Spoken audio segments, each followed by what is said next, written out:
마지막으로 이 찬양하고 같이 기도합니다. 모든 이름 위에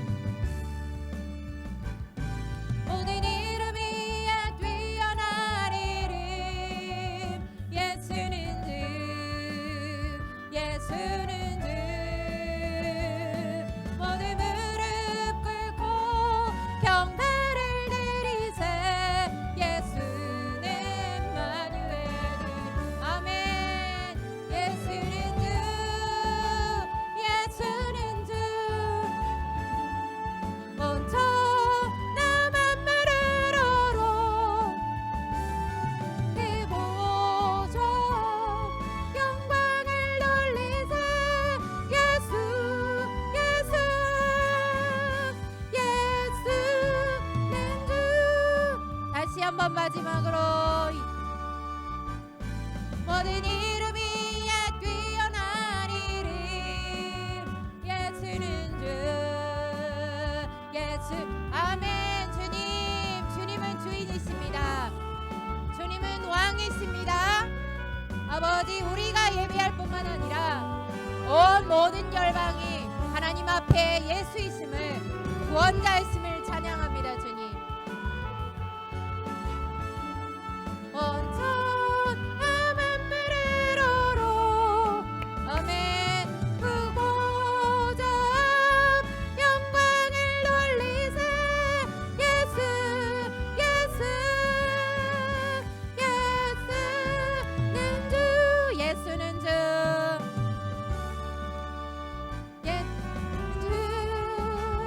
예수는 주 먼저 나만 물으러로 그 보좌 영광을 돌리세 예수 예수는 주 아멘. 우리 이 시간에 같이 기도하실 때 저희가 예수제자 훈련학교라는 것을 교회 차원에서 또 우리가 선교단체와 같이 협업해서 이 사역을 감당합니다. 예수님을 주라고 부르는 자들은 교회가 되고 그리고 예수 그리스도의 제자가 됩니다. 주인이라고 함부로 우리가 고백할 수 없지요. 그런데 지금 우리가 조금 전에 그 고난의 잔을 우리가 받는다고 주님의 고난을 우리 가운데 채운다라는 찬양을 했지만 지금 세대는 주님의 고난을 원하지 않습니다. 너무 현실적으로 우리가 피부로 느끼는 것이 주님 나 지쳤어요 나 쉬고 싶어요 예요. 이런 상황 안에서 이런 열악한 상황 가운데 우리가 예수제자 훈련 학교를 진행하게 됩니다. 하나님이 인도하셨고 하나님이 말씀하시고 그래서 우리가 순종하는 그런 상황 안에 있는데 여러분의 마음 안에 주님과 13주라는 시간들 물론 매일이 아니라 일주일에 6시간만 투자하는 시간들이지만 여러분의 마음은 제자가 되길 원하시는 마음이 있으십니까? 주님을 주라고 부르고 싶은 마음이 있으십니까? 주님을 왕이라고 진정 인정하고 싶은 마음이 있으십니까? 십자가를 지고 부인하고 싶어하는 마음이 있으십니까? 하나님께서 우리 가운데 먼저 도전하신다고 생각합니다. 하나님의 뜻이 무엇인지 그리고 그 하나님의 말씀대로 순종할 수 있는 제가 될 수 있게 도와주시고 이 학교가 될 수 있도록 해달라고 우리 같이 그렇게 기도하지 않으시겠습니까? 이것도 여러분의 자유의지로 여러분의 선택에 의하여서 여러분의 마음을 들여서 하는 기도 제가 이 시간에 부탁드리고 싶습니다. 같이 하나님 앞에 시간 주의 성령 안에서 주시는 그 뜻을 따라서 인도함을 받아서 같이 기도하면서 나아가도록 하겠습니다. 같이 기도하십시다. 하나님 아버지 감사합니다. 하나님 주님은 예수는 주이십니다. 예수님은 구원자이십니다. 그 하나님이 우리를 선택하시고 이곳에 있는 우리 권사님과 집사님들을 그리고 저희 부부를 주님께서 선택하여 주셨습니다. 제자로 부르셨지요. 하지만 우리가 주님 오늘 하나님 마냥 내 마음속에 원하는 필요를 따라서 육신의 필요를 따라서만 있지 않은지요. 내 영과 혼은 오늘도 지쳐가고 힘들어할 때 영의 양식은 얼마만큼 먹이고 있고 전인적으로 건강한지 다시 한번 볼 때, 그리고 하나님의 뜻을, 말씀을 우리가 경외하며 순종하고 있는지, 하나님을 온 마음과 힘과 뜻을 다하여서 주님 사랑하라고 말씀하셨는데 우리는 그것을 감당하는 삶을 살아가고 있는지 다시 한번 점검해 볼 때, 아버지, 우리에게 주님이 필요합니다. 주님이 구원자시라는 것, Jesus saves, God saves. 하나님, 주님이 우리를 구원하신다라는 그 뜻이 오늘도 우리에게도 주님 필요함을 다시 한번 고백하며 주의 성령으로 이 시간 각 사람에게 충만하게 하여 주옵소서. 아버지, 이 시간에 주의 성령의 그 역사 앞에 우리가 주님을 경외함으로 설 수 있게 도와주시고, 하나님 이 땅이 진동하며 우리 마음이 진동하여 하나님께서 임하셔서 다시 한번 이 공동체가 하나님이 없는 공동체 되지 않게 하시고 하나님이 역사하시는 공동체요, 주님 때문에 변화받아 새롭게 하나님께 인정받는, 하나님께 칭송받는, 주변의 사람들에게 칭송받는 교회 될 수 있도록 아버지 하나님 역사하여 주시옵소서. 이 시간에 다시 한번 마지막으로 기도하실 때 하나님, 우리 가운데 성령으로 임하여 주시옵소서. 성령의 충만함을 위하여 이 시간에 같이 기도하며 나가도록 하겠습니다. 하나님 아버지, 시간에 감사합니다. 주의 성령께서 아버지 주님의 영이 임하셔서 아버지 우리 가운데 함께 계시는데, 주님, 우리가 주님을 박스 안에 가두지 않게 하시고 주님을 작은 분으로 여기지 않게 하시고 온 우주 전지를 주관하신 하나님 앞에 하나님 되심을 인정하며 하나님의 영, 예수 그리스도의 영, 그 거룩하신 성령님을 인정하오니 아버지 아라라바 가라리리 아라바, 아버지 주여 시간에 주여 주님 각 사람 마음 가운데 하나님이여 시간에 녹하여 주시고 세를 행하여 주시고 라바카시아라라라바, 아버지 주여 영혼들을 신성케 하여 주시며 아버지 주의 성령으로 주여 주님 충만케 하시고 주님을 사모하게 하시고 말씀 앞에 주님 경외함으로 나아갈 수 있도록 주여 역사하여 주시옵소서. 라바카라리리아라바, 아버지 아라라라바바바라리리아 올라발라시아라라라바, 주여 담비를 내려주시며 성령의 하나님 은혜의 강가로 오늘도 우리를 이끌어 주시되 불러주시는 주님 앞에 나아갈 수 있도록 역사하여 주시옵소서. 주님, 하나님, 목마른 때입니다. 이 태양빛이 장렬할 때, 습기가 장렬할 때 잠시 10분도 걷지 못하는 인간의 연약함 안에서, 우리 스스로를 구원하지 못하는 이 연약함 안에서 아버지 천지의 창조주시오 온 우주 만물의 주인이시며 우리의 생명의 주인 되시고 모든 걸 주관하시는 하나님 앞에, 만유의 주 앞에, 그 예수 그리스도의 보좌 앞에 앉아서 하나님의 보좌 앞에 앉아 성령 안에 주님을 경배하고 주님을 찬양합니다. 주여 이 공동체를 거룩하게 하여 주옵소서. 주의 성령으로 말미암아 거룩하게 하여 주옵소서. 구별하여 세워 주옵소서. 주여 우리가 주님을 사모하게 하여 주옵소서. 변화받게 하여 주옵소서.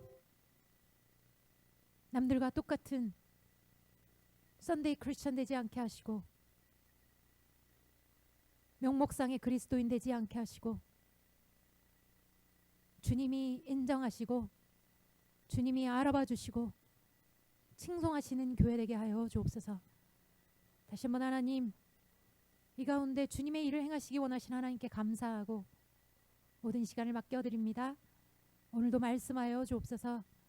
귀를 쫑긋하니 하나님 말씀을 향하여 귀 기울이게 하시고 우리 마음을 드릴 수 있도록 역사하여 주옵소서. 감사하며 예수 그리스도의 이름으로 기도합니다. 아멘.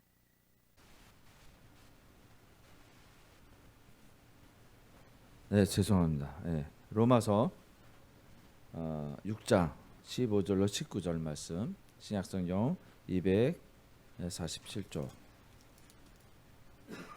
로마서 5장 6장 15절로 19절 우리 함께 교독하시겠습니다.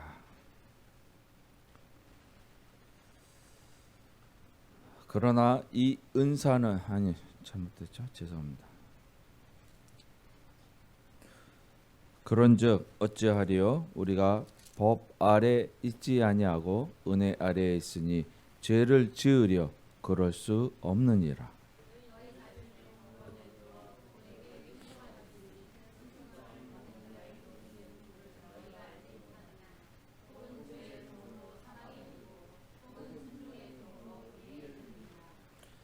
하나님께 감사하리로다.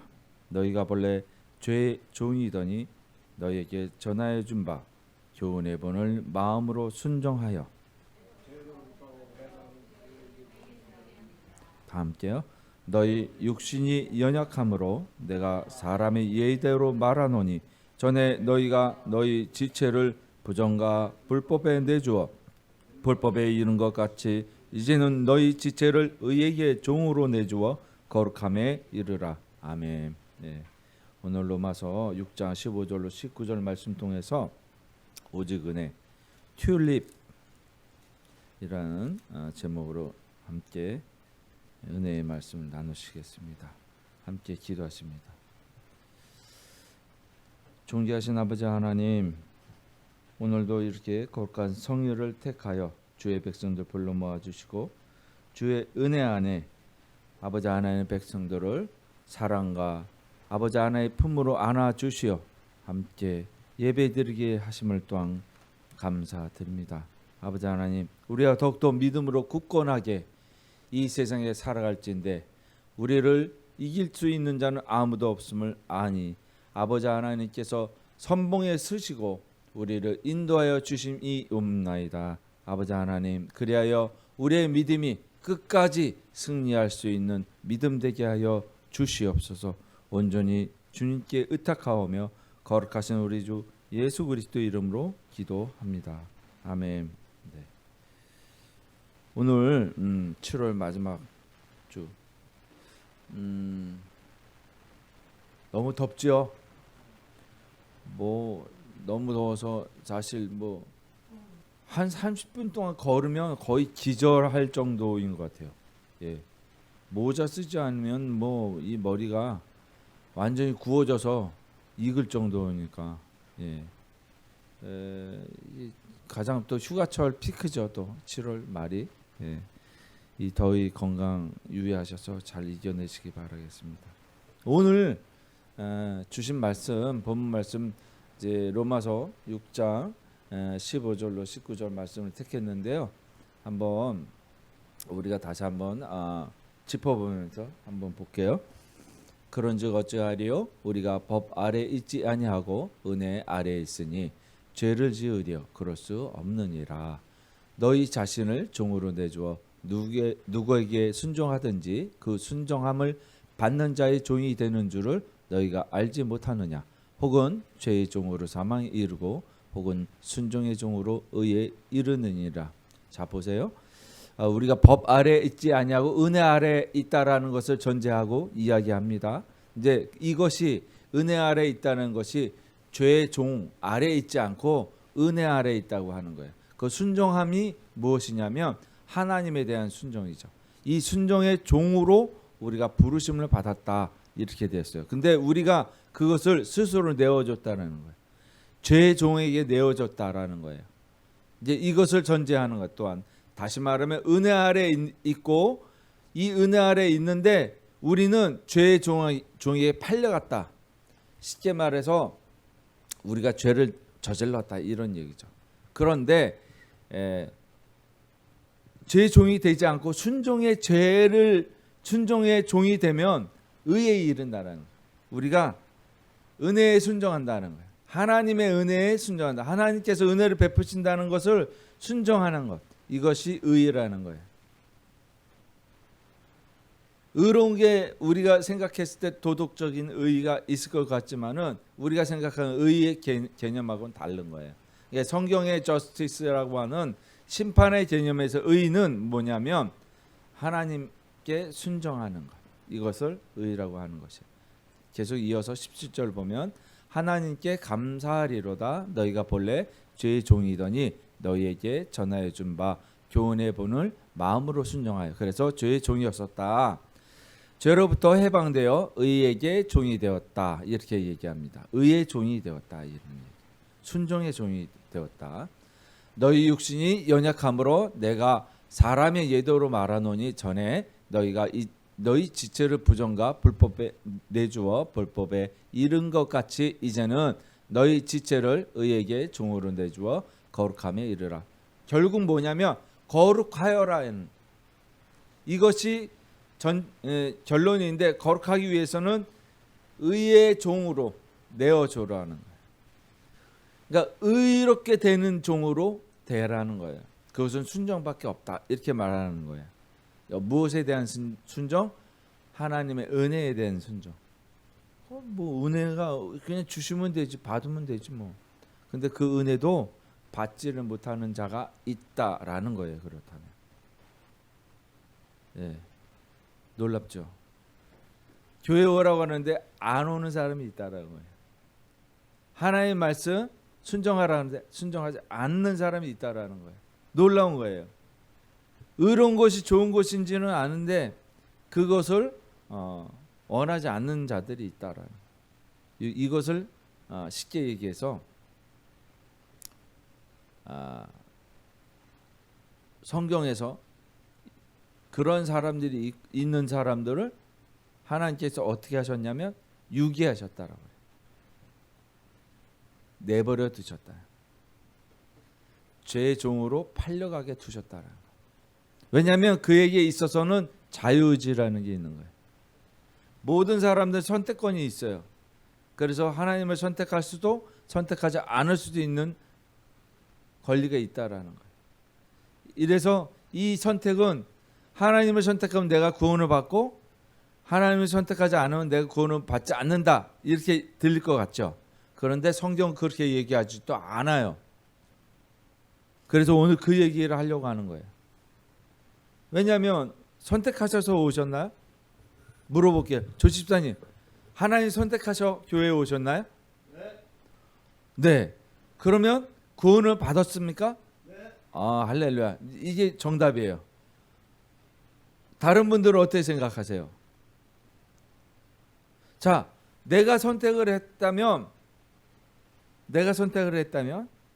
뭐예요? 의는 누구에게 있어요? 나에게, 그죠? 나에게 있는 거예요. 하나님 상관없어. 내가 선택했기 때문에. 성경이 이렇게 얘기하지 않는다라고 말하고 싶은 거예요. 저는 지금 이제 이것에 대해서 깊이 있게 얘기를 하는데, 참된 자유와 은혜의 종이 되려면 어떻게 해야 되냐. 오늘 본절에서 이야기하고 있는 것인데요. 이것이 의의 종이 돼서 참된 자유를 얻는다라는 뜻이죠. 이제 이 로마서 6장 15절에서 19절 말씀을 통해서 튤립의 복음 진리라는 제목으로 다시 한번 이야기를 드릴게요. 튤립 하면 아시죠? 튤립 뭐죠? 꽃이죠, 꽃.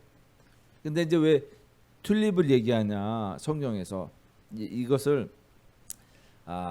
우리가 이제 잘 아셔야 되는데, 요거는 이제 교리예요, 교리. 튤립. 요건 이니셜만 딴 거예요. 앞 글자만 따가지고 튤립이라는 단어를 5개 단어 글자를 통해서 단어를 만든 거예요. 그래서 튤립 교리 이렇게 얘기해요. 이것은 도르트 신조, 네덜란드 1618년에서 19년까지 네덜란드의 개혁파 교회에서 네덜란드 신앙 고백과 하이델베르크 문답 교리하고 이 세 가지가 이 두 가지하고 하나 덧붙여서 도르트 신경이라는 게, 이 세 가지가 이제 기독교의 3대 신앙 고백이라고, 기본적으로 이제 이것이 저 밑바닥에 이 장로교 칼빈 신학에 담겨 있는 우리의 신조예요. 그래서 이거는 뭐냐면 이게 기초라는 거예요. 기초. 이 신앙 고백과 이 이야기 아닌 그 딱딱한 교리의 내용이 우리가 디뎌야 될 반석이라는 거예요. 그래서 이것을 어떻게 이제 얘기하냐면 토탈 데브리버티, 이게 이제 전적 타락, 완전한 타락을 얘기하는 거예요.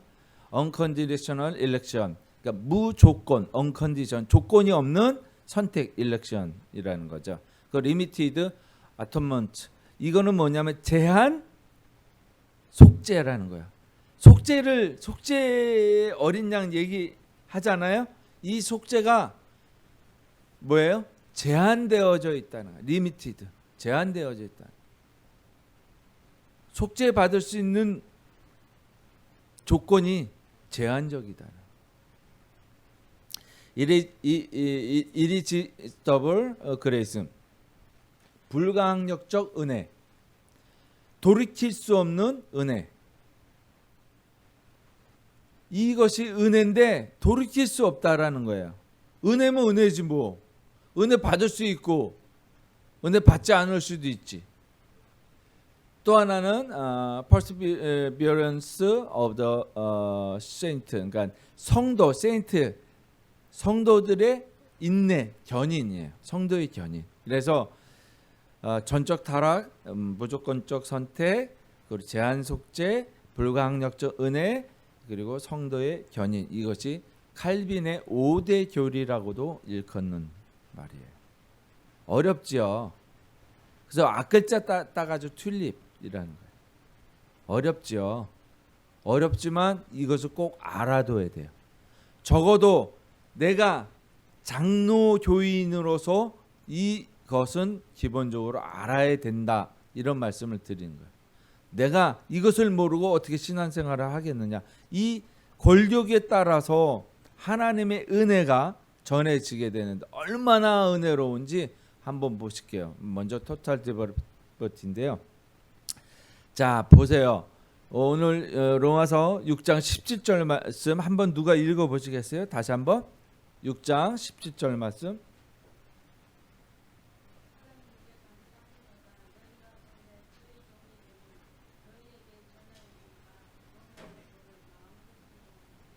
네, 본래 뭐였다고요? 죄의 종이었다, 이 얘기예요. 죄의 종이었다는 거예요. 죄의 종. 타락했다는 거예요. 완전히 타락했다는 거예요. 이게 우리가 알기에 난 죄 지은 적 없는데 이렇게 얘기할 수도 있어요. 일반 사람들은 그렇게 생각할 수 있어요. 당신은 죄인이십니다. 구원을 받으시려면 교회에 나오셔야 됩니다. 내가 왜 죄인이야 이 사람아, 이제 이렇게 이방 사람들은, 일반인들은 그렇게 얘기할 수 있어요. 근데 우리는 어떻게 고백하느냐 이것이에요. 정말 우리가 죄인인가? 죄인이에요. 완전히 타락했어요. 완전히 타락을 해서 스스로 이 타락에서 벗어날 수가 없는 거예요. 그 상태가 돼버렸다라고 얘기한 거예요. 그래서 우리는 완전히 타락해서 우리가 하는 그 모든 것들은 어떻게 해요? 죄만 짓는다는 거예요. 선한 것들이 안 나온다는 거예요. 물론 선한 것들이 나오지만은 죄가 나오게 되면 선한 것들은 오염되어진다는 거예요. 인간의 의지, 이성, 감정, 행동, 이 모든 전반적에서 죄에 지배된 상태야. 이 전반적으로 완전히 지배되었다는 거예요. 스스로 힘에서 죄에서 벗어날 수 없다. 우리가 구덩이에 빠졌어요. 10m 깊이의 구덩이에 빠졌어요. 스스로 그 구덩이 속에서 헤어날 수가 없다라는 상태를 이야기하는 거예요. 죄는 단순한 행동의 문제가 아니라 존재 전체의 문제죠. 우리가 죄를 짓는 것이 아니라 죄인이기 때문에 죄를 짓는 것입니다. 이해돼요? 우리의 죄의 속성을 가지고 있기 때문에 죄를 짓는다는 얘기예요. 이 죄의 속성은 누구로부터 왔어요? 인류의 첫 지조였던 아담으로부터 온 거예요. 원망을 많이 해요. 아담이 죄를 졌기 때문에 내가 이 상태가 된 거 아니냐, 이렇게 될 수 있어요. 그것은 대표성을 이야기하는 거예요. 그러니까 아담이 불순종할 수밖에 없는 그러한 불순종으로 인해서, 그러니까 순종과 불순종을 딱 버튼을 누르게 되는 거예요. 이제 창조를 하셨어요, 하나님께서. 그래서 이 버튼을, 두 개의 버튼을, 순종과 불순종의 버튼을 딱 주고, 너 임의대로, 임의대로, 이 말이 굉장히 중요한 말이에요. 임의대로 선택하라. 근데 임의대로가 우리가 선택해야 되는 것으로 생각했다라는 것, 자유의지로 생각했다는 거예요. 이 의지 자체가 아니라 하나님께서 명령하신 거예요. 그렇게 해야만 된다라는 거예요. 임의의 그 원래 창세기에서 그 뜻을 보면 그렇게 해야만 된다, must의 뜻이 있는 거예요. 그래서 순종해야 됨에도 불구하고 무엇을? 불순종을 선택했다는 거예요. 그렇다면 우리에게 있어서 선택할 수 있는 자유의지가 적어도 있었다라는 거예요. 그러니까 우리의 해석을 자유의지는 그렇게 해석을 해버렸다는 거예요. 불순종으로 듣지 않고 나를 의지하는 거, 나의 욕망으로 의지하는 거. 그때부터 우린 변질이 된 거예요. 변질이 돼버린 인간의 그 자아 속에서 부정적인 것들을 가지고 있는 죄의 속성이 있다라. 이것은 인류 모두에게 있어서 가지고 있는 것들이에요. 이것을 아담의 대표성이라고 얘기하는 거예요. 아담으로부터 유전되어져 온다라는 그 말 뜻이 뭐냐면 대표성을 상징하는 것이. 자, 그래서 강물에 빠진 사람은 수영을 배워서 어떻게 해요? 나온다. 있을 수 있어요? 수영을 모르는데 수영하는 법 몰라요. 물에 빠졌어요. 그런데 수영을 몰라. 수영할 줄 몰라. 그래서 여기에서 빠져나오려면 어떻게 해야 돼요? 수영을 배워가지고 빠져나와야 돼요? 수영을 배우기 전에 빠져 죽지요. 그 상태를 말하는 거예요. 그 배워서 나오는 것이 아니라 완전히 헤엄칠 수 없는 상태를 말하는 거예요. 이 죄의 상태. 이것이 전적 타락이라는 거예요. 이해되시죠? 어느 정도. 우리가 무엇을 해서가 아니에요. 이제부터 무엇을 해서가 아니에요. 완전히 그래서 무능력한 상태가 되어버렸다. 다시 말하면 선한 것에 의해 무능력한 상태. 그리고 방비가 없는 것은 죄의 종이 되어버렸다. 이것을 죄의 종이라고 하는 거예요. 완전히 죄의 속성으로 발전이 되어버린 거예요. 불순종으로 인해서 발전기가 이쪽으로만 돌아가게 되는 거야. 이 선한 쪽으로는 발전기가 안 돌아가. 불순종으로만 돌아가는 거야. 이해되세요? 이 상태를 성경에서 얘기하는 거야. 우리에게는 끊임없이 죄의 모다가 달려있어서 계속 이 모다가 돌아가는 거예요. 이 죄의 모다를 멈추려면 파괴를 시켜야 되는 거야. 멈춰야 돼요. 여기에 동력을 끊어야 돼요. 근데 우리는 끊임없이 죄에 대해서 동력을 보내고 있는 거예요. 계속. 이해돼요? 우리가 살아있는 그 에너지가 죄의 동력이 된다는 거예요. 자, 그래서 에베소 2장 1, 2절에서 어떻게 얘기하나 한번 읽어봅시다. 시작. 그는 허물과 죄로 죽었던 너희를 살리셨도다. 그때 너희는 그 가운데서 행하여 이 세상 풍조를 따르고 공중의 권세 잡은 자를 따랐으니 곧 지금 불순종의 아들들 가운데서 역사하는 영이라. 무서운 거예요. 그러니까 모다를 돌리는데 우리 에너지가 거기로 돌아가는 거예요. 이게 뭐냐면 불순종의 아들들 가운데 역사하는 영이 우리 가운데 있다는 거예요. 이 에너지가 뭐냐? 사단에게 향해 있다라는 거예요. 그래서 사단의 자식, 마귀의 자식이라고 성경에서 얘기합니다. 이해되죠? 자, 이 상태를 말하는 거 무서운 거예요.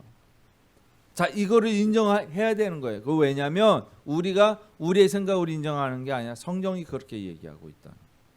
성경이 그렇게 얘기하고 있다.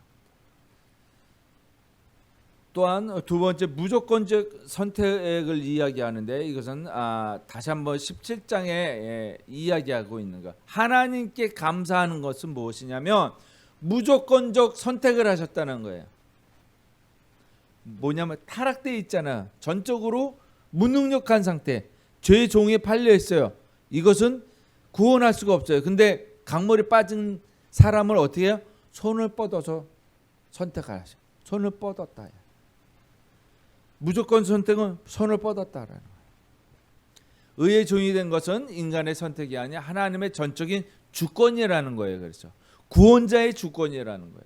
하나님은 우리의 선함이나 미래의 반응을 보고 선택하신 것이 아니라 전적인 은혜로 우리를 먼저 택하셨다.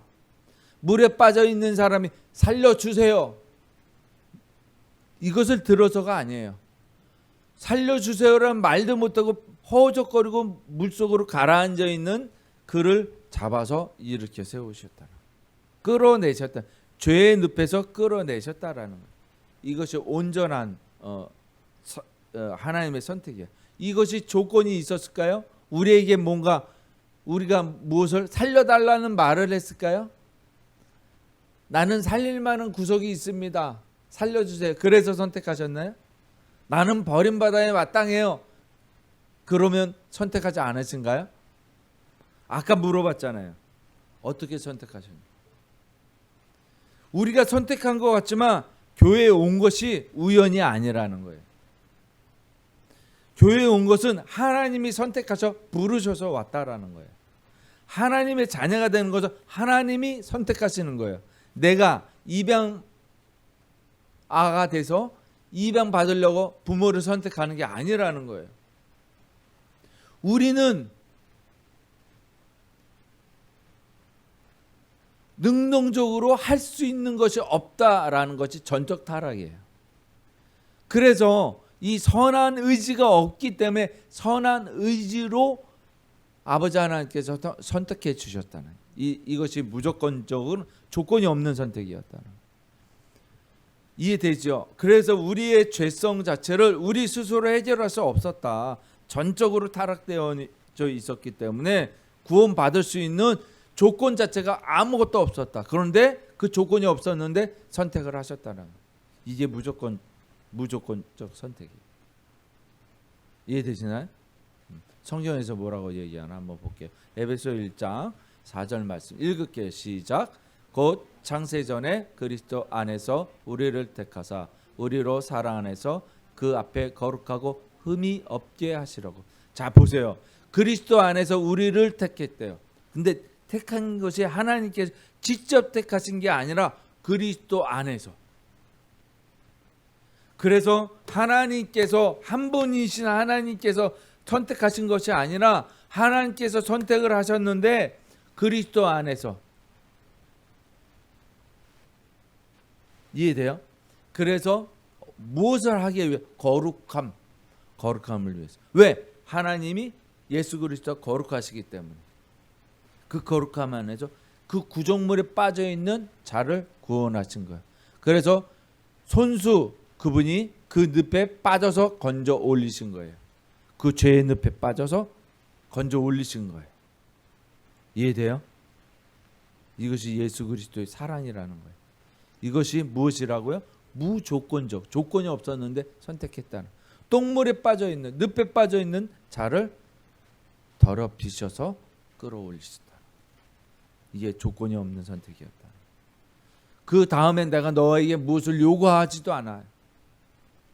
선택하셨다는 거예요. 선택. 손을 내미셨다라는. 자, 로마서 9장 11절 또 읽어볼게요. 시작. 그 자식들이 아직 나지도 아니하고 무슨 선이나 악을 행하지 아니한 때에 택하심을 따라 되는 하나님의 뜻이 행위로 말미암지 않고 오직 부르시는 이로 말미암아 서게 하려 하사. 에서는 미워하고 야곱을 선택하시는 하나님이시잖아. 근데 그들이 태어나기 이전에, 그렇죠? 그들의 행위가 선하거나 악하거나 무엇 때문이 아니에요. 어떤 조건이 있어서가 아니었다라는 거예요. 근데 놀랍게도 쌍둥이가 있는데 하나는 택함을 받고 하나는 택함을 받지 못했다라는 거예요. 요것의 차이점을 어떻게 볼까요? 계속해서 우리가 의문을 가져야 돼요. 아니 그러면 좋다 이거예요. 둘 다 늪에 빠졌어요.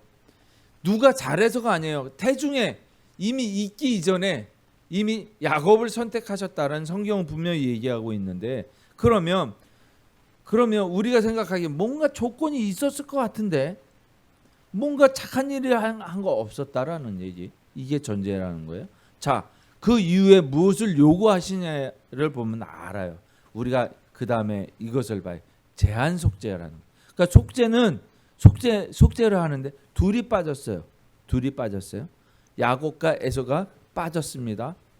이 빠진 야곱과 에서가 있는데 속죄 받는 사람은 야곱이에요. 에서는 선택을 받지 못했어요. 그러니까 선택을 못 받았어. 무조건적 선택이었는데 하나님이 그 주권자에게 있다는, 우리에게 있는 게 아니라는 거예요. 그게 무조건적 선택인데 이 속죄도 제한적이라는 거예요. 한 사람은 속죄를 받고 한 사람은 속죄를 못 받는다. 이게 선택과 유기라는 이중 예정론이에요. 장로교에서 얘기한. 자 보세요. 오늘 본문은 의의 종과 죄의 종을 구분을 보여주는 거예요. 확실하게 보여주는 거예요. 예수 그리스도의 속죄는 단지 가능성을 열어놓은 것이 아니라 선택받은 자들을 반드시 죄에서 해방시키는 속죄의 효력을 지녔다라는. 그런데 이것이에요. 한쪽은 제한적으로 제한됐어. 속죄받지 못하고. 속죄라는 것은 우리가 하는 게 아니라 주권자가 하는 거예요. 주권자가. 말이 안 되지요. 예수 그리스도는 인류 모두를 위해서 죽으셨잖아요. 어떻게 생각하세요? 맞아요? 이렇게 생각할 수 있죠. 어떻게 생각하세요? 제한적이다? 이거 너무 불공평하잖아요. 그렇지 않아요? 조 집사님 불공평하게 느껴지지 않아요? 나는 속죄 받지 못한다? 불공평한 거 아니에요? 선택은 조 집사님이 한 것 같지만 속죄 받지 못한다? 너무 불공평하죠. 나 교회 다녔는데 왜 그래? 교회 다닌다는 조건을 가지고 선택하신 게 아니라니까요. 교회 안 다녀? 너 속죄 받지 못해? 이게 아니에요. 놀랍죠? 그럼 교회 안 다녀도 되네. 그죠? 하나님이 속죄하신다면, 제한적이라면. 그렇죠? 맞죠? 그래서 이것을 반대하는 교리가 뭐냐면 흔히 말하면 이제 알미니안주의자들, 그리고 이제 감리교 쪽이나 순복음 쪽에서는 또 성결주의자들, 이것을 보편 속죄다. 모든 사람에게 보편적으로 속죄를 받았다.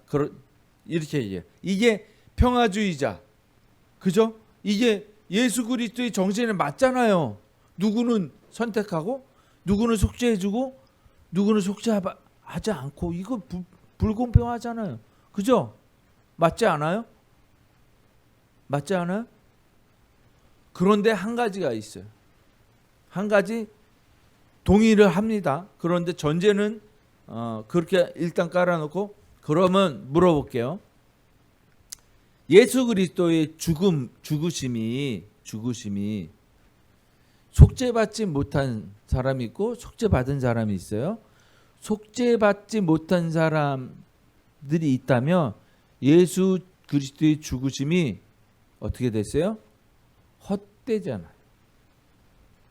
효력이 없다고요. 이들에겐 효력이 없어요. 죽으심이. 이해돼요? 왜 값없죠? 아니 죽을 사람들이었는데 괜히 죽냐고. 예수 그리스도 이런 얘기가 나오잖아요. 그죠? 예수 그리스도 괜히 죽었잖아. 어차피 속죄받지 못하는 사람들 입장에서는 완전하신 하나님께서 죄인을 주고 속죄받지 못할 죄인이 있는데 괜히 죽으시진 않잖아요. 그래서 보편적이 아니라는 제한적이라는 거예요. 그래서 온전히 구원받을 사람들을 위해서 죽으신 거예요. 구원받지 못한 사람들을 위해서 죽으신 게 아니라는 거예요. 이해돼요? 조금 이해되죠, 이 말은. 그죠? 예수 그리스도의 죽으심이 어차피 죽을 속죄받지 못할 사람들을 위해서, 만일에 속죄받는 사람을 빼버리고 모든 인류가 속죄받지 못한다면 괜히 죽으신 거잖아요. 인류가 구원을 받지 못해. 그럼 예수 그리스도가 괜히 죽으신 거잖아요. 죽으실 이유가 없었는데. 하나님이 그러실 분일까요? 아니라는 거예요. 그래서 제한 속죄라는 거예요. 제한적으로 속죄를 하셨다는 거예요. 조금은 어려워요. 자, 우리 읽어볼게요. 5장 6절, 로마서 5장 6절 읽을게요. 시작. 우리가 아직 연약할 때의 기약대로 그리스도께서 경건하지 않은 자를 위하여 죽으셨도다. 자, 물에 빠진 자들은 다 경건하지 않아요. 이해돼요? 전적으로 타락했기 때문에. 그래서 누가 잘나고 누가 못나서 선택하신 게 아니에요. 하나님께서 선택하신 거예요. 우리가 잘해서 선택받은 게 아니라고요. 응? 이 경건하지 않은 자를 위해서 선택하셨다는 거예요. 근데 분명한 건 뭐냐면 죄의 심판 받을 자와 받지 않을 자, 선택받을 자와 유기된 자가 있다라는 사실에 성경은 그걸 얘기해요. 하나님 나라에 들어갈 자, 잔치에 참여하는 자와 잔치에 참여하지 못하는 자가 있다라는 얘기예요. 우리가 그래서 무엇을 위해서 살아야 되느냐? 잔치에 참여하는 자가 되기 위해서 살아야 된다고 성경은 계속 얘기하는 거예요. 에베소 1장 4절 5절 읽을게. 시작. 곧 창세전에 그리스도 안에서 우리를 택하사 우리로 사랑 안에서 그 앞에 거룩하고 흠이 없게 하시려고 그 기쁘신 뜻대로 우리를 예정하사 예수 그리스도로 말미암아 자기의 아들들이 되게 하셨으니. 자, 구원하셔. 몰라. 우리는 아직 몰라요. 구원 받았는지 안 받았는지. 그때가 돼봐야 알아요. 근데 잔치에 초대장은 다 줬어요. 초대장은. 근데 하나님께서 구속하셔서 그 잔치에 참여하는 자가 되게 하신 그 사람은 아들이 되는 거예요. 자녀가 되는 거예요. 상속자가 되는 거예요. 그리스도의 후손이 되는 거예요. 그리스도의 자녀가 되는 거예요. 형제가 되는 것이에요. 자, 보면 초대장은 모든 사람들한테 줬어요. 그러니까 그 잔치에 참여할 사람들이 꽉 차야 되는데 안 찼어요, 지금. 그래서 세상에 주의 선지자를 계속 보내는 거예요. 계속. 그래서 하나님의 말씀을 계속 전하는 거예요. 하나님의 말씀이 이렇다 저렇다라. 근데도 그 잔치에 참여하는 초대장을 받고도 예복을 입지 않은 자들이 있다라. 예복. 즉 다시 말해서 선택받은 자와 선택받지 못한 자가 있어요. 둘 다 끌어들였어요. 자, 둘 다 나왔어요. 둘 다 나왔어요. 야, 그런 다음에 둘 다 씻겼어요. 다 씻겼어요. 다 씻겼어요. 옷을 입으라. 옷을 입으라. 옷을 입은 자가 있는데 옷을 입지 않은 자가 있어요. 이해돼요? 성경이 그걸 얘기하나. 옷을 입은 자가 들어가게 돼요. 선택과 유기가 처음부터 가나. 하나님께서 다 구원하셨는데 우리가 어떻게 했느냐? 우리의 선택 중에서 뭐예요? 우리가 그래서 뭐예요? 자, 우리의 선택이 있어요. 우리에게 자유의지가 있는데 옷을 입는 자와 옷을 입지 않는 자가 있다라는 거예요. 그래서 이것은 뭐냐면 하나님은 근데 쉽게 말해서 옷을 입을 자를 뭐야? 미리 아셨다라는, 알고 계셨다라는 전인적인. 다시 말하면 우리는 모르지만 내가 옷을 입을지 벗을지 모르지만 하나님은 아셨다라는 거예요. 그것이 야곱이라는 거예요. 그 사람이 야곱이라는 거예요. 이해돼요? 우리는 결론적으로 그걸 본 거지 처음부터 미워서 그것을 하나님께 유기하신 게 아니라는 거예요. 선택과 유기가 바로 그런 차이점에서 이해되어져야 된다는 거예요. 이해됐죠? 이제는 어느 정도? 불가항력적 은혜. 어쨌든 간에 그렇게 구해준 건 뭐예요? 은혜긴 은혜인데 저항할 수 없는 은혜라는 거예요. 저항할 수 없는. 조금 전에 말씀드렸죠. 아, 나 옷 안 입을래. 내 의지로 저항할 수 있잖아. 그러니까 유기된 거잖아. 그럼 나의 선택이잖아. 그죠? 내가 안 입겠다는데 잔치에 안 들어가겠다. 예복을 안 입겠다는데 이건 내 의지로 선택된 거잖아. 내가 저항할 수 있는 거잖아. 근데 불가항력적 은혜라는 거예요. 하나님 조금 전에 말씀드린 옷 입을 사람을 알고 계셨다라는 거예요. 이게 불가항력적인 은혜. 저항할 수 없는. 왜냐하면 얘 옷 입은 애가 계속 땡깡펴. 나 강물로 다시 빠질래. 근데 안 빠진다는 거예요. 나 빠질래. 안 빠진다는 거예요. 하나님은 알고 계신다는 거예요. 무슨 얘기인 줄 알아요? 옷 안 입은 사람이 옷 입고 다시 빠질래. 그럴 일이 없다라는 거예요. 옷 입지 않은 사람이 강물 빠질래. 빠진다는 거예요. 다시 말하면 우리가 가지고 있는 그 모든 것은 전적으로 하나님의 은혜라는 거예요.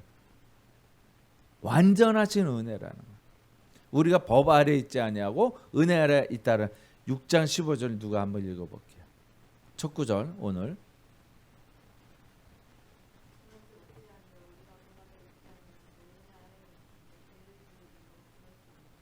죄를 지으려 다시 물에 빠질까요? 그럴 수 없다라고 하는 거예요. 이게 선택받은 자들이에요. 이것을 빠지고 싶지 않아. 아니야 빠지고 싶어. 이게 아니라 하나님의 입장에서 이거는 완전한 저항할 수 없는 거예요. 구원받을 자. 그러니까 야곱과 에서의 이야기예요. 이해되죠? 불가항력적 은혜는 은혜 아래에 있는 자는 더 이상 죄 지배를 받지 않. 그러니까 강물에 다시 빠지지 아니한다라는 거예요. 예복을 입고 빠지지 않는다라는 거예요. 아니 거짓말 좀 하지 마세요. 가룟 유다는 빠졌잖아요. 예복 입고. 예복을 안 입은 자라는 거예요. 이해돼요? 우리는 그렇게 우리가 선택하는 것이 아니라 그 자가 이미 선택받은 자로 우리가 보여봤지만 사실은 선택받지 못한 유기된 자, 그냥 죄 아래 그냥 내버려 두신, 이게 유기에 그냥 내버려 두셨다는 거예요. 굉장히 중요한 거예요. 나 유기되고 싶지 않아. 나 유기되고 싶어. 이래가지고 되는 게 아니라는 거예요. 이해돼요? 이것을 굳게 붙잡아야 되는 거예요. 우리가 이것을 가지고 신앙생활을 해야 되는 거예요. 그래서 내가 그런 두려움을 알고 유기되고 싶지 않은 두려움으로 예복을 계속 붙들고 있는 거죠. 말씀을 붙들고 있는 거예요. 그 두려움으로. 우린 모르잖아요. 그러나 하나님은 아세요. 하나님은 아세요. 우리가 만일 구원 받았다라고 안정되는 순간 우리는 옷 벗어버리고 강물에 뛰어든다니까요. 전적으로 타락했기 때문에 그렇게 또 신앙을 생활을 잘해야 되는 게 뭐냐면 구원 받았다. 여러분은 구원 받았다. 이런 말은 있을 수가 없어요. 두려운 거는 뭐냐면 우리가 모른다는 거예요. 그러나 내가 두려움으로 하나님 말씀을 붙잡고 있는 한, 이 예복을 벗지 않는 한 나는 하나님 나라에 들어갈 수 있는 거. 나는 잔치에 참여할 수 있는 거예요. 이 상태에서 난 구원을 받았다? 이런 건방 떨고 교만 떨다가 그것 자체 강물에 빠진 거예요. 이거 얼마나 중요한 이야기예요. 그러니까 우리가 내 의지로 뭔가 구원 받은 것처럼 느끼는 신앙과는 큰일 나는 거예요. 내가 구원 받은 것처럼 안심한다는 그 자체가 얼마나 무서운 일인지 몰라요. 있을 수가 없는 거죠. 죄인이었던 우리가 말씀을 마음으로 순종하게 되는 것, 이것이 은사라는 거예요. 마음으로. 그래서 그것을 굳건하게 붙잡는 거예요. 마지막으로 한 절 읽어야죠. 요한복음 3장 37절 읽어볼게요. 시작. 아버지께서 내게 주시는 자는 다 내게로 올 것이요 내게 오는 자는 내가 결코 얼마나 이게 은혜예요. 내가 절대로 내쫓지 않아. 이 두려움으로 하나님 앞에 나오는 자, 부르심에 응답하는 자만이 내가 잔치에 참여하게 해주겠어 라고 말씀하시고, 근데 이게 왜 그렇게 느껴지냐면 우리의 인간적인 면으로 하나님의 말씀의 언어를 사용하셨기 때문에 우리 인간의 입장에서 생각하기 때문에요. 하나님은 다 알고 계시지만 인간의 입장에서 결코 내쫓지 아니할 거야. 그거 버리지 마. 두려움으로 계속 붙잡고 있어라. 이 얘기예요. 부탁하시는 말씀. 내가 너네를 위해서, 너를 위해서 내 목숨을 버렸다. 나는 선한 목자라. 양을 위하여 선한 목자는 목숨을 버리는. 그죠? 예수님이 그러면 얼마나 큰, 정말 그렇구나. 나 정말 붙잡아야지. 정말 예복을 입어야지. 이것이 있어야 된다. 마지막으로 성도의 견인이에요. 자, 6장 19절 말씀 누가 한번 읽어봐 주세요.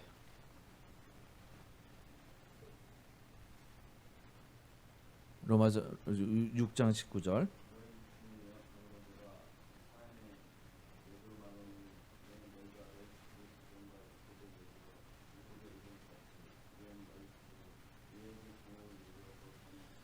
거룩함에 이르라. 거룩함에 이르라. 내버려 둔 것 같죠? 내버려 둔 것 같죠?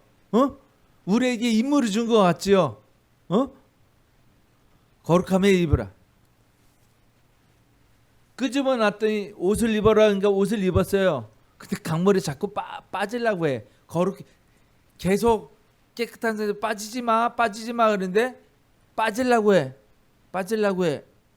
아니야, 잔소리해. 거룩함에 이르러 빠지지 마 이렇게 얘기하시는 게 아니라 빠질 놈을 붙잡아서, 놓고 이게 거룩함이에요. 무슨 얘기인 줄 알아요? 죄의 종에 빠질 놈을 다시 끄집어내는 거예요.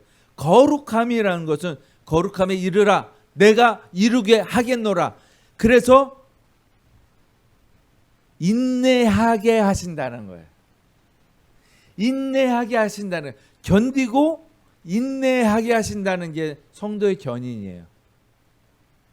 이해돼요?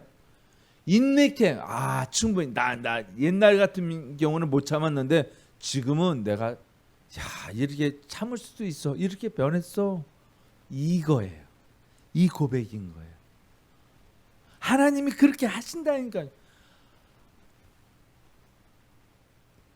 창세기에서 요셉이 어떻게 해요? 요셉이 어떻게? 형들이 구덩이에 빠뜨렸어. 죽여버린다는 거야. 너만 좋은 옷 입고, 채색 옷 입고, 그죠? 요셉이 채색 옷 입고 꼴보기 싫어. 사랑만 독차지해. 그리고 나는 맛있는 거 먹는다. 형들은 이런 것도 안 먹지. 막대 사탕 먹고. 얼마나 얄미웠어 형들이. 그래가지고 꿈꾸는 자가 오는 데다 구덩이에 빠뜨려 죽이려고 온 거야. 그러고 나서 저거 죽여버려야지. 그러면서 형들이 얘기하는 거 다 들었어. 그 트라우마가 얼마나 강해.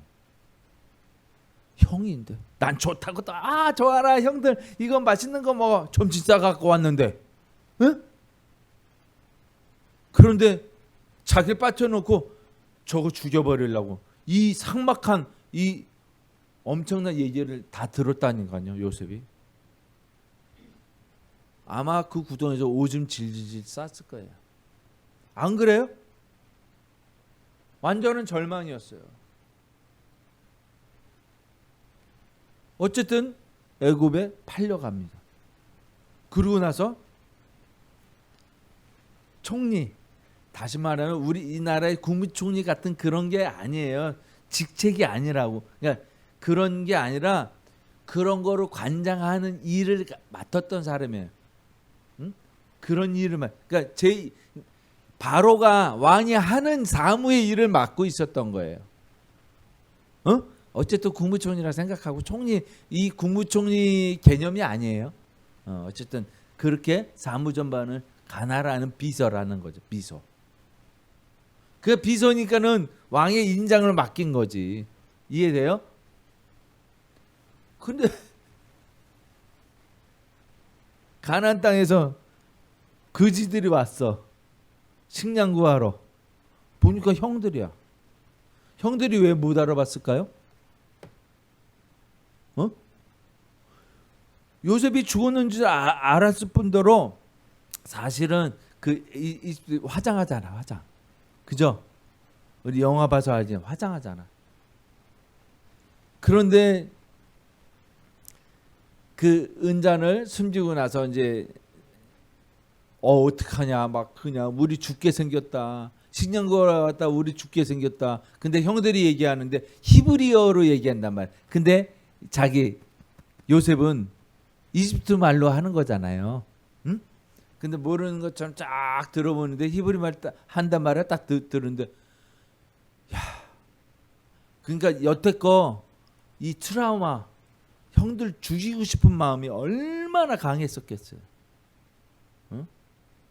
그래서 그 옥중에서도 살아남으려고 자기가 이렇게 해서 관원들에게 떡 관원, 술 관원들에게 부탁을 해서 나 좀 살려줘, 꺼내주시오, 뭐 청탁을 다 넣어보잖아. 살려고 바등바등 거렸다니까요. 근데 딱 듣는데 뭐냐면 그런 트라우마가 있는 요셉이 너네 내가 죽여버릴 거야. 이런 마음 있었을 수도 있어. 그랬을 거야 아마. 너네들 적어도 무기징역 내가 살릴 거야. 근데 얘기 딱 들어보니까 그래, 우리가 이렇게 된 게 요셉을 죽였잖아. 우리가 벌받아 마땅. 이 얘기를 하고 있는 거예요. 그 죽이고 싶은 마음 속에 트라우마를 평생을 갖고 있었는데 형들이 얘기하는데 그 얘기를 하는 거야. 자기에 대해서. 형들도 트라우마가 있었던 거야. 그걸 아는 거야. 이해돼요? 트라우마 같아. 형들도 마음속에 평생을 그거를 품고 있었다는 거야. 죄책감. 그러니까 못 참아. 펑펑 울고 오는 거야. 펑펑 울고. 그 화장 다시 하고 딱. 또 근데 또 그 얘기. 또 가가지고 펑펑 우는 거야. 그래서 깨달으냐. 하나님이. 아, 그렇구나. 형들도 가슴속에 품고 있었구나. 나만이 고통 속이 아니었구나. 형들도 지옥 속에서 살았구나. 창세기 45장 5절. 누가 한번 읽어보세요. 한번 찾아서 읽어봅시다.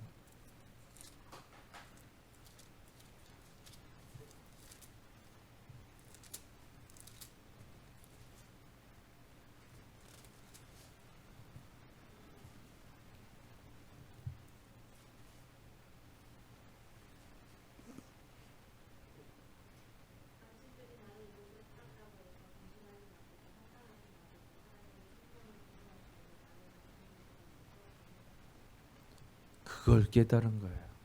이게 굉장히 중요한 말이에요. 그렇게 견디게 하시고 그렇게 이해하게 한다는, 이게 성도의 견인인 거예요. 그렇지 않던 요셉을 그렇게 만드신 거예요. 극적인 하나님의 섭리를 깨달은 거예요. 이 고백이 놀라운 거예요. 그죠? 예전 같으면 나 그렇게 못했을 텐데 내가 이렇게 할 수 있었던 게 하나님의 은혜다. 바울이 고백하는 거예요. 이 모든 게 하나님의 은혜다. 내가 한 게 아니야. 은혜라는 거예요. 은혜. 거기에서 은혜라고 얘기하는 거예요. 기가 막힌 얘기예요. 이 말씀은 단순한 윤리적 명령이 아니라 성도 삶의 반향과 보증이라는 거죠. 아셔야 되는 게 하나님의 시작과 성령의 역사와 거룩함의 완성이라는 거예요. 우리 안에 착한 일을 시작하셨다는 점. 이것이 성도의 견인이에요. 성령의 도우심으로 신앙생활을 지속하게 하신다는. 왜? 보증을 하지 못하면 물에 빠질라 그래. 근데 누가 붙잡아? 성령. 야 가지 마. 일로 와. 머리끄댕이 붙잡고 다시 이쪽으로 와. 거룩하게 하시는 거지. 거룩함에 이르라 잔소리하는 사람이 아니라는 거예요. 하나님이 잔소리하는 분이 아니라 거룩하게 하신다니까요. 그 넉넉히 우리가 이겨나갈 수 있는 요인인 거예요. 그러니까 거룩함의 완성 그리스도의 날까지, 그날까지, 그 심판날까지, 주님을 만나는 그날까지, 재판장이신 하나님 만날 그날까지 온전히 이루신다는 거예요. 성령의 역사가 그렇게 하신다. 삼일체 하나님이 여기에 다 개입을 하시는 거예요. 그러니까 튤립 이 5대 교리가 그래서 우리의 신앙을 굳건하게 만들어주는 거예요. 그래서 이 구절을 읽을 때 정말 그렇구나. 하나님이 그렇게 하시는 거예요. 알 수 있는 거죠. 빌보서 1장 6절을 한번 읽습니다. 시작. 너희 안에서 착한 일을 시작하시니까 그리스도 예수의 날까지 이루실 줄을 우리는 확신하노라. 아멘. 이 말씀인 거예요. 그죠? 하나님의 은혜가 그렇게 정말 감격이 될 수밖에 없는 거예요. 마지막으로 볼게요. 다시 한번. 자유의 신분, 이제 의의 종이 된 거예요. 하나님의 통치가 은혜 안에 있다라는 거예요. 은혜 아래. 잔소리 안에 있는 게 아니라 은혜 아래, 거룩하게 하시는 은혜 아래에 있다라는 거예요. 은혜의 목적이 뭐냐면 우리의 죄로부터 해방, 그 증서를 주시는 거예요. 그래서 그 증서를 확인합니다. 계시록에서 확인하게 인치심이라는, 전적 타락한 우리를 조건 없이 선택하시고 그리스도의 피로 대속하시며 불가항력적 은혜로 거듭나게 하시고 끝까지 거룩함에 인도하시는 하나님의 주권적 역사, 이것이 칼빈의 5대 교리라는 거예요. 함께 읽게요. 베드로 전서 1장 23절 시작. 너희가 거듭난 것은 썩어질 씨로 된 것이 아니요 썩지 아니할 씨로 된 것이니 살아있고 항상 있는 하나님의 말씀으로 되었느니라. 죽었다고요? 살아있다고요.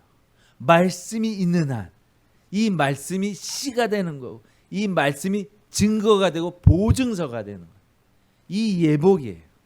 하나님의 말씀이 우리 안에 거룩하게 거하는 저와 여러분이 되기를 주의 이름으로 축원하겠습니다. 마침내 우리는 교회에 다니는 동기를 알게 된 거고 그 뜻을 알게 된 거예요. 하나님의 말씀으로 거룩한, 내가 거룩하게 되는 것이 아니라 그분의 은혜 아래 들어가는 것이 교회 생활이다. 그리고 그 두렵고 떨림으로 구원을 이루는 것, 말씀을 붙잡는 것, 우리가 죄에 빠지지 않도록 성령의 인도함에 세밀한 음성에 귀 기울인 것, 빠져라 빠져라, 이건 성령이 하시는 말씀이 아니에요. 이건 악한 영들이야. 저리 가. 근데 아무것도 안 들려. 아무것도 안 들려. 그러면 위험한 거예요. 들리게 해야 되는 거예요. 성령의 음성이 들리게 해야 되는 거예요. 우리 안에 살아나게끔. 그래야 내가 순종할 수 있고 거기에 불가항력적 은혜 안으로 들어갈 수 있는 거예요. 그렇죠? 하나님의 말씀을 알아야 성령 안에 들어가게 됩니다. 굳건히 잡아야 돼요. 그러한 복이 임하길 주의 이름으로 축원하겠습니다. 기도하십니다. 아버지 하나님 감사합니다. 오늘도 어김없이 주의 은혜 아래 있게 하여 주시고 주의 거룩함에 이르게 하시는 주님의 손길을 보게 하여 주심을 감사드립니다. 아버지 하나님, 우리의 찬송이 매일매일 있게 하시고 아버지 하나님의 말씀이 우리의 삶으로 녹아내어서 우리 삶 속에 아버지 하나님의 영광이 나타나게 하여 주시옵소서. 모든 것들 주님 손에 의탁하오며 감사드리며 우리 주 예수 그리스도의 이름으로 기도합니다. 아멘.